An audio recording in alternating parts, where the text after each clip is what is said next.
Mi nombre es Luciano Neborán y junto con mis compañeros Franco Valdivieso, Tomás Fabeluques y Francisco de Cun decidimos evaluar el contexto histórico y sobre todo económico de la presidencia de Raúl Alfonsín. Elegimos esta etapa porque acontece luego de la dictadura militar, la cual es un tema que todos conocemos y nos sensibiliza mucho, pero además principalmente lo que nos interesa de esta es el estado en que dejaron el país al momento de la asunción de Alfonsín, ya que por ejemplo había un déficit fiscal del 15%, una inflación del 400% anual y además una industria interna totalmente destruida. Es por esto que en 1983, cuando Alfonsín asume, propone reactivar la economía y la industria con un INTI al servicio de las empresas. Ahora mi compañero Francisco les va a comentar un poco más del estado del país en ese entonces.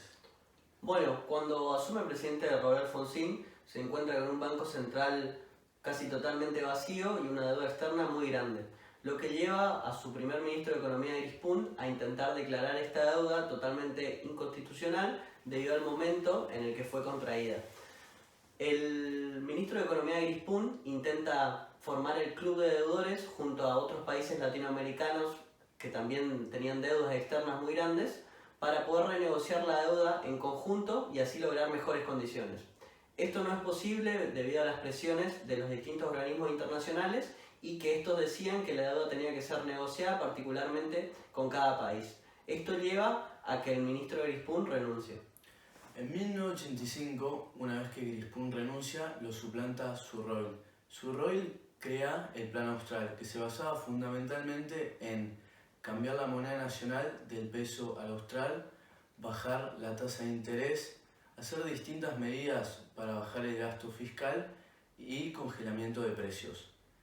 Ya en 1986 hubo una suba de interés internacional y bajaron las exportaciones de Argentina, haciendo que Argentina reciba menos divisas para poder financiar el Plan Austral de manera adecuada.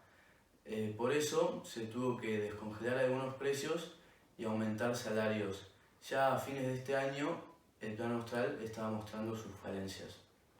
Para febrero de 1987 hay una devaluación con nuevos congelamientos de precios y salarios. El déficit fiscal se había reducido, pero seguía encontrando por encima de la meta, ya que no se había podido controlar el gasto de las provincias y de las empresas públicas. Incluso la CGT presionó al gobierno con 14 nuevos paros generales en el año. Por lo tanto, la desconfianza se empezó a aumentar y la inflación también empezó a aumentar, llegando a un 25% mensual en julio de 1988. La respuesta del gobierno fue el Plan Primavera, que reiteraba nuevos congelamientos y medidas de contención del gasto público. Para este entonces, el déficit fiscal se encontraba el 10% por encima del PBI, que a pesar de que se había reducido el gasto público por culpa de la creciente inflación, Comienza la fuga de capitales. por culpa de la creciente inflación comienza la fuga de capitales y el aumento de velocidad del movimiento de divisas. Bueno, para principios de 1989 comenzaba la cuenta regresiva para finalizar el mandato de Alfonsín. Esta comenzaba justamente con una gran sequía, lo que produjo la baja en las cotas de los ríos, lo que llevó a una disminución en la capacidad productiva de las usinas eléctricas, además de que produjo grandes sequías y por esto se perdió materia de exportación.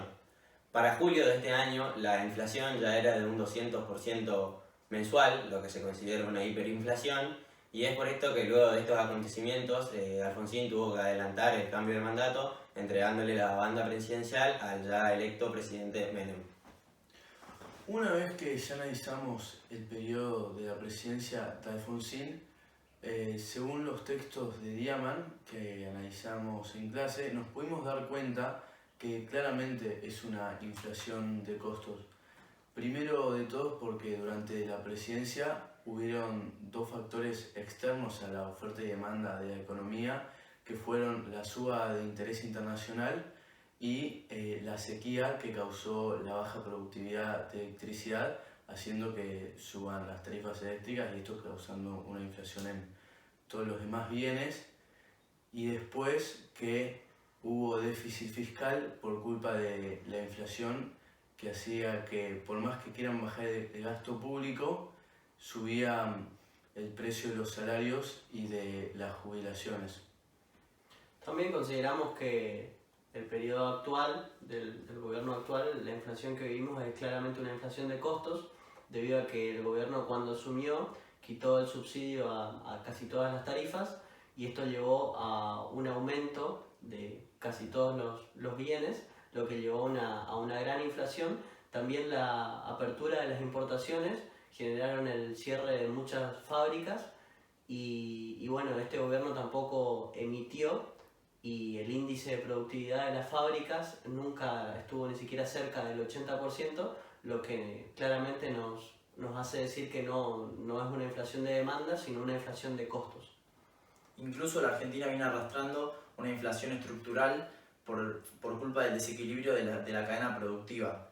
Tal como nos dice un empleado del INTI, que nosotros tenemos la capacidad de exportar reactores nucleares, pero no tenemos la capacidad de producir viromas. Nosotros pudimos conseguir toda esta información de distintos textos periodísticos y también vimos 2 videos del canal Encuentro sobre la presidencia de Alfonsín.